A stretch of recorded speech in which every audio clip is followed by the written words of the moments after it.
The film starts with three adrenaline junkies climbing a large rock wall. They are Becky, her husband Dan, and her best friend Hunter. During the climb, Becky has to leap from her side over to Dan, who catches her. As Dan continues his way up, he is startled by a bat flying out of its hole, and he loses his footing. Dan hangs on and tries to climb back up, but his harness comes loose and he falls to his death. Nearly a year later, Becky has become an alcoholic and hasn't moved on from Dan's death. She has also avoided contact with her father James ever since he told her that she shouldn't have to keep mourning Dan because he might not have been who she thought he was, and he would not be doing the same if it were Becky that died. Becky later goes home from the bar and prepares to commit suicide by overdosing until she gets a call from Hunter. She shows up at Becky's apartment to comfort her, as well as to propose that they climb a TV tower that is over 2,000 feet high. Becky is hesitant since she hasn't gone climbing since Dan's death. Hunter stays with her overnight. Becky has a nightmare that Dan is next to her in bed, dead and bloodied. When she wakes up, she tells Hunter that she remembers words that Dan told her about not being scared to live, so she agrees to go with her to the tower. Hunter drives the two out to an area close to the tower. They stop at a diner for food, where Hunter helps Becky charge her phone by using a lamp as an outlet to plug in. They then stay at a motel for the night before their big climb. The girls drive out toward the tower but cannot go further than the gate, leaving them to walk there. They find vultures picking off the body of a barely alive coyote, and the girls shoo the vultures away. Once they arrive, Becky almost backs out due to nerves, but Hunter convinces her to keep going.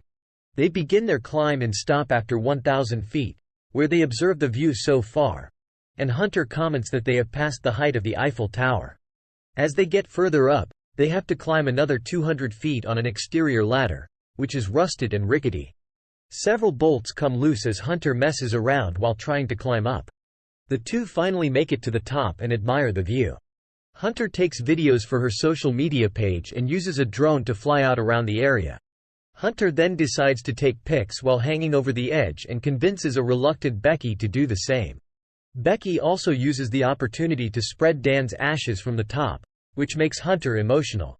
When the girls decide to start climbing back down, Becky goes first and makes it to the part of the ladder where two bolts fell off. The ladder breaks loose, causing Becky to drop their bag with the drone and their water onto a satellite down below. Hunter manages to pull Becky back up using their harness, but the ladder to climb back down is completely destroyed. Becky also gets a large cut on her leg, but Hunter makes a tourniquet for it. They find binoculars and a flare gun in a compartment on the tower, but they wait to use it until necessary. The two find that they have no signal up there to call for help. They think the sound of the ladder crashing might attract attention, but 5 hours pass and nobody has called for help.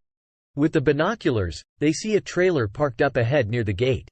Hunter tries to lower her phone to get out a message for help by trying to have the message send out in a reception area. She lowers it as far as it can go and tries to go lower, but it's no use. They decide to try and drop the phone by putting it in Hunter's shoe and patting it with hers and Becky's socks, plus Hunter's sports bra so that it doesn't break when it hits the ground. Unfortunately, that's exactly what happens. One of the men from the trailer walks his dog near the site, and the dog finds Hunter's shoe and the broken phone. The girls spot them and try to get their attention by throwing Becky's shoes, but to no avail. They see that the man joins his friend to grill food, and the girls decide to wait until it's dark enough to get their attention with a flare gun.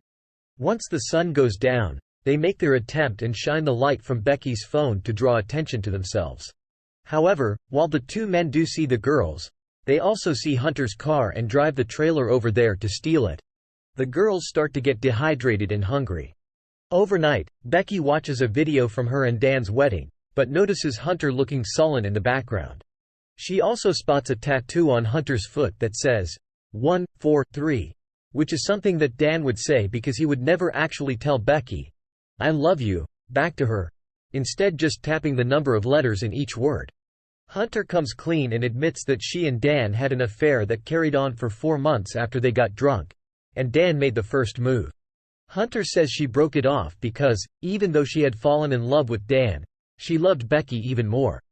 The following morning, Becky notes that it has been 24 hours since they dropped Hunter's phone, forcing them to acknowledge that the phone is broken. Hunter then says that she can climb down to the satellite and get their bag to reach their supplies. She uses the harness to lower herself and manages to jump onto the satellite. After having some water, Hunter uses her selfie stick to hook the bag onto the harness and then use it to help herself climb back up. While trying to climb up, Hunter slips but appears to still land on the bag, albeit with her hands suffering from rope burn, forcing Becky to pull her back up. The girls then write a note and attach it to the drone to try and send it back to the motel. The battery is too low, so they fly it back before it falls. Becky remembers Hunter's charging hack and climbs to the very top of the tower to plug the drone into the light outlet. When the plug won't reach, Becky uses her wedding ring to charge the current. Becky holds on for hours while a vulture flies toward her because it smells her leg wound. Becky manages to charge it completely and flies it out. Just before the drone reaches the motel, a truck crashes into it and destroys it, and the driver fails to notice it. Becky starts to grow more delirious from dehydration and starvation. She asks Hunter for her shoe so she can send her own phone to call for help. It is then revealed that the Hunter that she has been talking to for the last few hours was a hallucination. Hunter never landed on the bag and hit the satellite when trying to climb up, and she bled to death. Becky only pulled up the bag and was imagining Hunter to not be able to face the fact that she is up there all alone. By the next morning, the vulture has found Becky sleeping and tries to pick at her leg. Becky then grabs the vulture by the neck and bashes it until it's dead, and she begins to eat it. Becky realizes she has one last chance to survive, and she sends a message to James, apologizing for how she treated him when he was just looking out for her. She climbs down to the satellite and takes off Hunter's shoe to put her phone in, and then stuffs the shoe in Hunter's stomach since a vulture was already picking at her corpse. Becky pushes Hunter's body off the satellite so the message can go out.